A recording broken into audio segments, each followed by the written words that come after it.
রাজবাড়ীর গোয়ালন্দ উপজেলার দৌলতদিয়া ঘাটে নদী পারাপারের জন্য অপেক্ষমান ঢাকাগামী একটি যাত্রীবাহী পন্টুন থেকে পদ্মা নদীতে পড়ে যায়। বুধবার বিকেল সোয়া ৫টার দিকে দৌলতদিয়া ৩ নং ঘাটে এ দুর্ঘটনা ঘটে।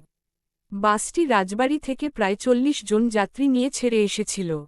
দুর্ঘটনার পর কিছু যাত্রী বাস থেকে বের হতে পারলেও অধিকাংশই বাসের ভেতরে আটকা পড়েছে। ঈদ শেষে সবাই ঢাকায় ফিরছিল। বাসের মধ্যে আটকে পড়া যাত্রীদের বেঁচে থাকার সম্ভাবনা খুবই কম বলে জানিয়েছে উদ্ধারকারী। তবে বৈরী আবহাওয়া এবং নদীর গভীরতা অত্যন্ত বেশি হওয়ায় উদ্ধার কাজ বিঘ্নিত হচ্ছে। সবশেষ আপডেটের তথ্য পেতে আমাদের ফেসবুক পেজ ও ইউটিউব চ্যানেলের সাথে থাকুন।